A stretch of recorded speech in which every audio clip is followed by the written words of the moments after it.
पंडित जी, अक्सर लोगों के मन में ये सवाल होता है कि ग्रहण के दौरान उनको क्या करना चाहिए या क्या नहीं करना चाहिए। इसलिए अब हमारे दर्शकों को आप ये बताइए कि सूर्य ग्रहण के दौरान लोगों को क्या करना चाहिए और क्या करने से बचना चाहिए। ठीक बात है पूजा। ग्रहण काल में वैसे तो मैं बताऊं कि ग्रहण काल में सिर्फ और सिर्फ साधना करनी चाहिए।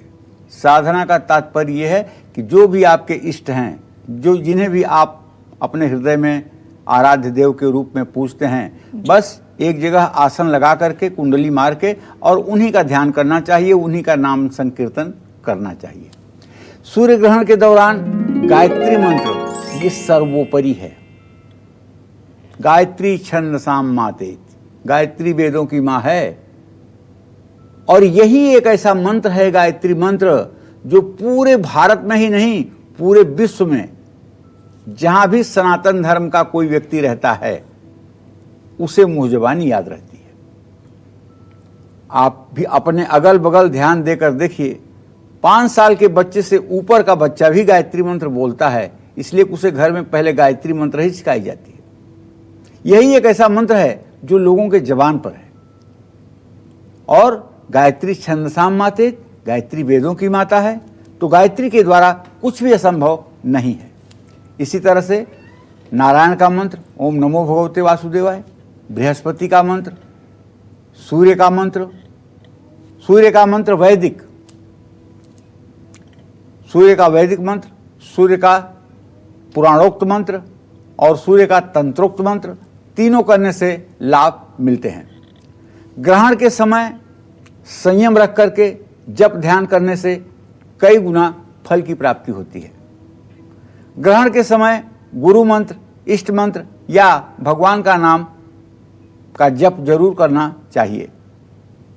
ग्रहण में 3 प्रहर माने 9 घंटे पहले से भोजन करना बंद कर देना चाहिए।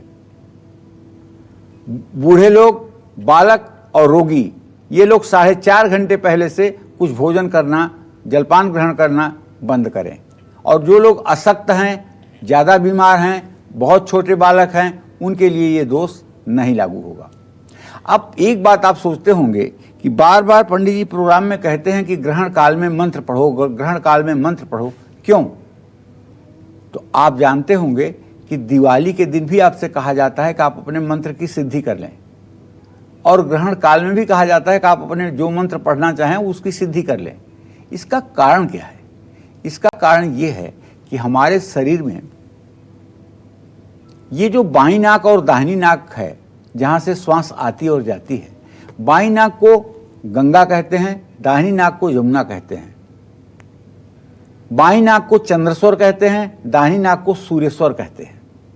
ठीक है, यहाँ तक अगर बात में समझ में आ रही है तो ये एक बात समझ लीजिए कि जब सूर्य स्वर और चंद्र स्वर अर्थात बाईं नाक और दाहिनी नाक से एक समान श्वास बाहर आए, एक समान श्वास अंदर जाए, तो यहाँ हो जाती है सुषुम्ना नाड़ी। अच्छा, सूर्य और चंद्रमा दोनों नाड़ियों का प्रभाव जब एक साथ चलता है तभी ये ग्रहण काल होता है। तो सूर्य और चंद्रमा जब एक साथ होते हैं तभी तो सूर्य ग्रहण होता है, राहु की स्थिति के कारण। तो ऐसे में जब ये 4 मिनट का समय जो मिलता है सुषुम्ना नाड़ी का, उसमें मनुष्य की समाधि लग जाती है। मतलब जो अभ्यास कभी नहीं किया है पूजा पाठ का, जिसने अष्टांग योग नहीं किया है, जिसका आसन सिद्ध नहीं है, जो प्राणायाम नहीं करता है, जो प्रत्याहार और धारणा की विधि को नहीं जानता है, वह भी व्यक्ति अगर ग्रहण काल में लगातार बैठा रहेगा अपने भगवान का याद करके, तो उसे भी समाधि की अवस्था 4 मिनट के लिए मिलेगी। उसे लगेगा कि संसार का सबसे सुखी व्यक्ति वही है जो उस 4 मिनट के अंदर उसे अनुभव होगा, क्योंकि उसी 4 मिनट में किया हुआ ध्यान, उसी 4 मिनट में किया हुआ जप, ये आपके जीवन को सफल बनाता है। जानते हैं ये सुषुम्ना नाड़ी कब कब चलती है? ये ब्रह्म मुहूर्त में चलती है, सुबह 4 बजे से लेकर सूर्योदय के बीच में 4 मिनट के लिए। ये मध्याह्न में चलती है, दोपहर 11:15 बजे से 12:15 बजे के बीच में। ये सूर्यास्त के समय चलती है, सूर्यास्त से 15 मिनट पहले 15 मिनट बाद। ये मध्यरात्रि में चलती है, 11:15 बजे से 12:15 बजे के मध्य। लेकिन ये सुषुम्ना नाड़ी में अगर आप कोई काम करें, जैसे अगर सुषुम्ना नाड़ी में गर्भधारण हो जाए तो वो बच्चा विकलांग होगा। सुषुम्ना नाड़ी में अगर आपने यात्रा शुरू किया तो मृत्यु होगी। सुषुम्ना नाड़ी में अगर आपने घर बनाया तो घर नष्ट हो जाएगा। मतलब सुषुम्ना नाड़ी में आप पूजा पाठ के अलावा जो भी कार्य करेंगे वो नष्ट हो जाएगा। और सुषुम्ना नाड़ी ही एक ऐसी नाड़ी है जिसके प्रवाह के समय देवी देवता आपको वरदान देते हैं और श्राप देते हैं। सुषुम्ना चलती कैसे है? बहुत क्रोध हो जाए तो अपने आप चलती है, बहुत प्रसन्न हो जाए तो अपने आप चलती है। दोनों स्थितियों में जब सुषुम्ना का प्रवाह चलता है तो देवता लोगों को वरदान देते हैं, श्राप देते हैं। इस तरह की प्रक्रिया हमारे शरीर में ही मौजूद है और इसी प्रक्रिया को लाभ पाने के लिए हम बार बार कहते हैं कि ग्रहण काल में आप मंत्र सिद्धि करें, ग्रहण काल में आप अपने आराध्य देव का स्मरण करें, ताकि उस 4 मिनट का जो अतुलित लाभ है अपने जीवन में वो आपको मिल पाए।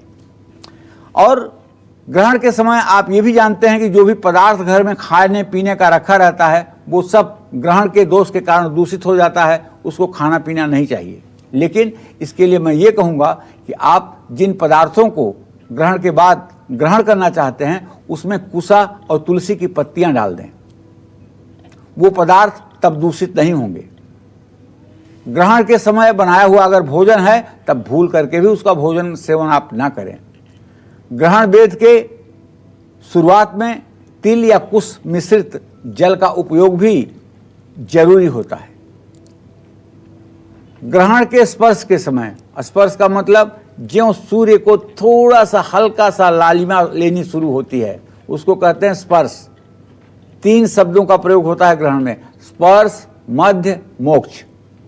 स्पर्श कहते हैं उसको जब शुरू होता है ग्रहण, मध्य कहते हैं उसको जहां से ग्रहण पीछे की तरफ लौटता है, और मोक्ष कहते हैं उसको जब पूर्ण रूपेण ग्रहण समाप्त हो जाता है। तो ग्रहण के समय स्नान, मध्य के समय में हवन, देव पूजन और श्राद्ध कर्म, ग्रहण के अंत में वस्त्र सहित स्नान करना चाहिए। स्त्रियां बिना सिर धोए भी स्नान कर सकती हैं। ग्रहण काल में स्पर्श किए हुए कपड़े की शुद्धि हेतु बाद में उसे धो देना चाहिए। ग्रहण के समय गाय को घास, पंछियों को अन्न, जरूरतमंद को वस्त्र दान करने से कई गुना पुण्य प्राप्त होता है। हमारे सनातन धर्म में एक कहावत है, राजा का दान प्रजा का नहान।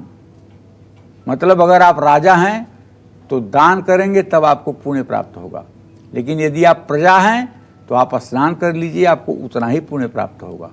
तो इसलिए स्नान सभी के लिए आवश्यक है, ग्रहण शुरू होने के पूर्व और ग्रहण समाप्त होने के बाद। ग्रहण समाप्त होने के बाद स्नान करके अगर आप थोड़ा सा चावल, थोड़ी सी दाल, ऐसी कोई चीज़ निकाल करके और किसी ले जा करके मंदिर में किसी पुजारी को, किसी वेदपाठी ब्राह्मण को दान करते हैं तो निसंदेह ये आपके लिए लाभकारी होगा। ग्रहण के दिन किसी प्रकार का पत्ता, तिनका, लकड़ी, फूल ये सब तोड़ना काटना नहीं चाहिए।